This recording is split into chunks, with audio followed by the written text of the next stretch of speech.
During a double date, my fiancée murmured loudly enough for all to hear that if she ever met her celebrity idol, she'd leave me instantly. The table erupted in laughter. I downed my drink. The next morning, she realized who had truly left whom. The silence at breakfast was so thick it could have warped the cutlery. It was that piercing, uncomfortable quiet that follows a remark so utterly foolish, so deeply insulting, that nobody knows how to respond. The four of us were seated at one of the city's finest steakhouses, supposedly enjoying a lively double date. My fiancée, Rose, and I were joined by my friend Lucas and his girlfriend of a year, Clara. The conversation had shifted to celebrity crushes, lighthearted, trivial banter over a second bottle of wine. Lucas mentioned some actress, and Clara playfully tapped his arm. Typical stuff. Then Rose took her turn. She leaned in, ensuring all eyes were on her, and dropped the bombshell. "Oh, that's simple," she declared, her voice carrying to nearby tables. "Ryan Gosling, no question. If I ever crossed paths with him, I'd ditch this guy in a heartbeat." She jabbed her fork toward me for emphasis. "Sorry, love. It's an upgrade chance." Clara burst into a loud, cackling laugh that turned heads. "Oh my gosh, Rose, you're awful," she squealed, encouraging her. But honestly, same. A woman's got to have standards. I stared at Rose. We'd been together for 3 years, engaged for 4 months, with our wedding 6 months away. I'd already put down non-refundable deposits on a venue that cost more than my first car. Yet here she was, in front of another couple, boldly proclaiming our future was contingent on a random meeting with a movie star. It wasn't a jest. It was a manifesto. A glimpse into how she viewed me as a temporary fixture, a stand-in until something shinier came along. Lucas didn't laugh. He set his fork down and looked at Clara, his face unreadable. "You think that's funny?" he asked her. "What?" "It's a joke, Lucas." "Relax," Clara replied, still chuckling. "No, it's not," he said, his tone low and steady. He glanced at me, a spark of mutual understanding in his eyes. "It's disrespectful to your partner and your relationship. What Rose said was out of bounds, and you laughing at it is just as bad." The table's vibe went from awkward to icy. Rose's grin vanished, replaced by a defensive scowl. Clara looked stunned, as if she'd been slapped. They both turned on Lucas, calling him oversensitive and accusing him of not getting the humor. I stayed silent, swirling the last of my whiskey in my glass. I didn't need to defend Lucas. He was voicing my exact thoughts. I finished my drink in one long gulp, the burn in my throat a welcome distraction. I set the glass down with a soft clink, and the argument halted. All three looked at me. I pulled out my wallet, dropped a few $100 bills to cover the bill and a generous tip, and stood. "I think we're done here," I said, my voice flat. I didn't look at Rose. I looked at Lucas. "Need a ride?" The drive home was quiet. Rose tried to pick a fight, desperate for a reaction. She accused me of humiliating her, siding with Lucas, and lacking a sense of humor. I kept my eyes on the road, giving one-word replies.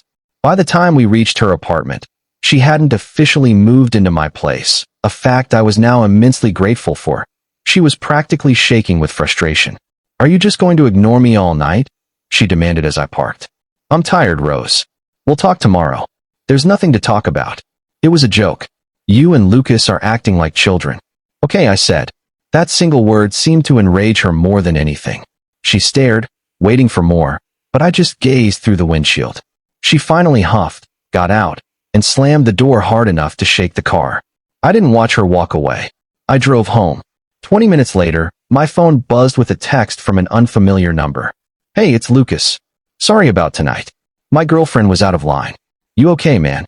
I pulled over and replied, "You don't need to apologize. You were the only other rational person there. Beers tomorrow." His response was instant. "Definitely." Update 1: Lucas and I met at a quiet pub the next afternoon, an old-school spot with dark wood and no TVs, a place for real conversation.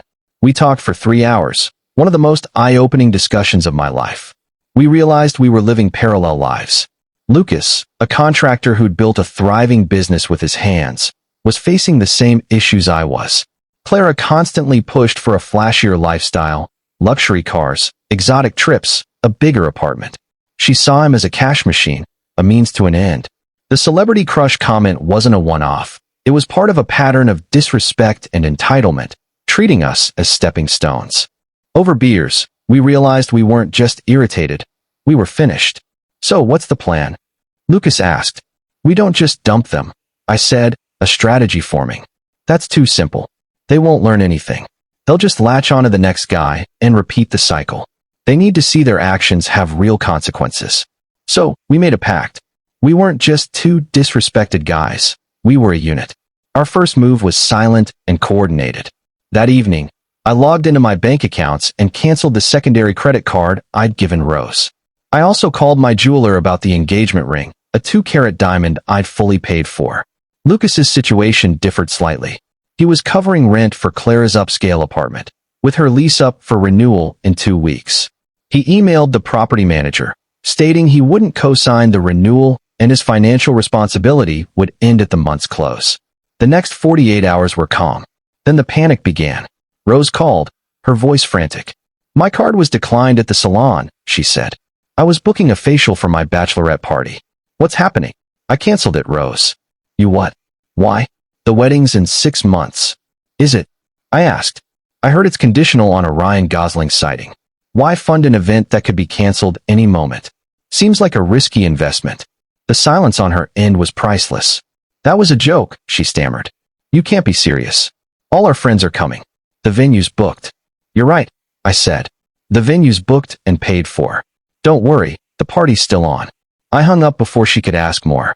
2 days later, Clara's meltdown hit. The property manager slipped a non-renewal notice under her door, stating she had 2 weeks to vacate unless she could qualify for the lease alone, which her part-time boutique job couldn't support. Lucas handled it flawlessly, telling her that since their relationship wasn't a serious long-term commitment, it didn't make sense to keep funding her housing. He wished her luck with her apartment hunt. The women teamed up, flooding our phones with angry texts and tearful pleas, accusing us of being cruel and orchestrating an attack. They were half right about the orchestration. They tried rallying friends for a smear campaign, but Lucas and I preempted it. We sent a concise, factual text to our friend groups. Hey all, just letting you know Rose/Clara and I have split. At dinner, she publicly said she'd ditch me for a celebrity, and I'm taking her at her word. Wish her well. The story was so bizarre, so specific, it was instantly credible. The sympathy they sought never came. Instead, they faced silence from embarrassed friends. They thought the financial cutoff was the main blow. They didn't know it was just the starter. Update 2: the past month was a masterclass in watching someone self-destruct with a gilded shovel. After the financial cutoff shock, Rose and Clara spiraled. Their cushy, subsidized lifestyles were vanishing, and they were clueless about handling it. Rose fixated on the wedding, believing it was still on, thinking its momentum, social pressure, and non-refundable deposits would force me to relent. She kept calling vendors, confirming details, acting like nothing was amiss. She even texted her bridesmaids to schedule a dress fitting.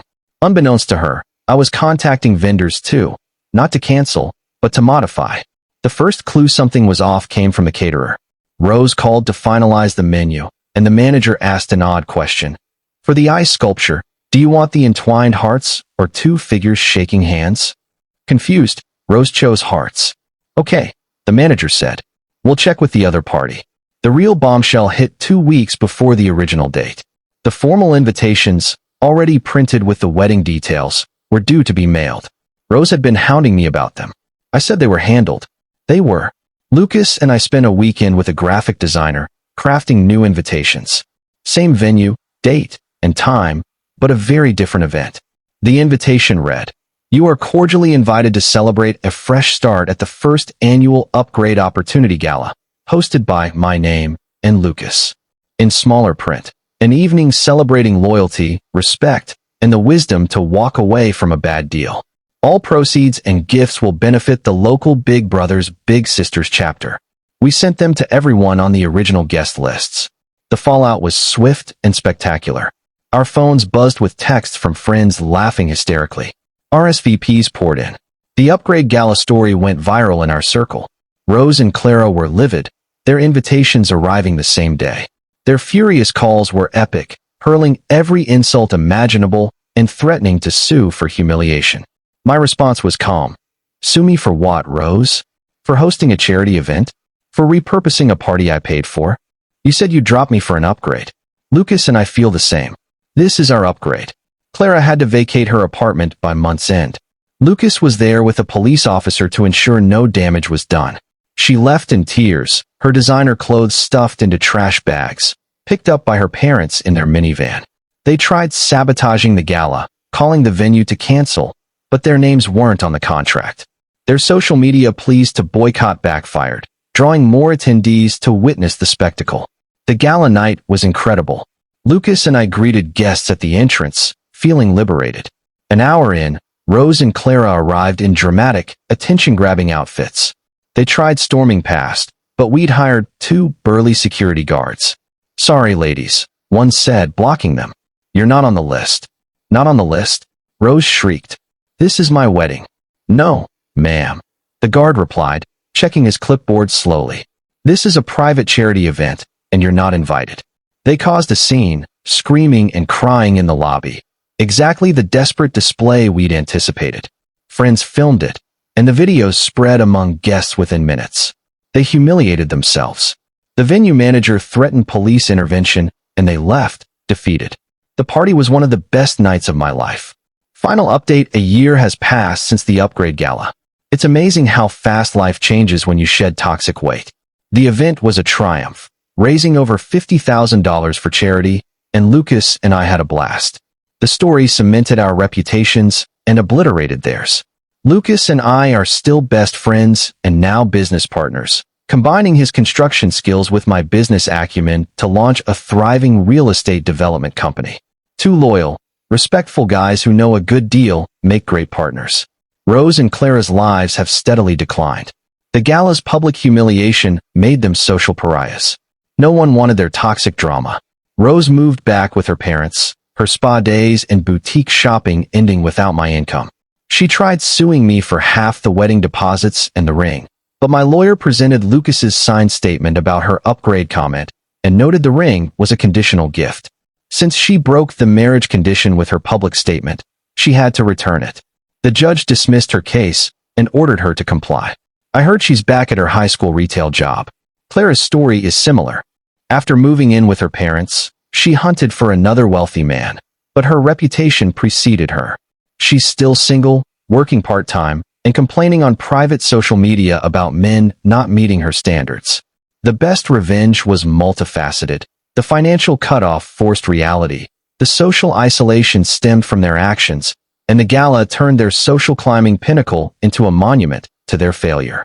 We didn't just end things. We replaced them spectacularly with a better cause and friendship. Lucas and I are dating again, now with women who are true partners, who'd never disrespect us for a cheap laugh. We learned our lesson, and thanks to us, Rose and Clara did too. Sometimes, chasing an upgrade just gets you traded.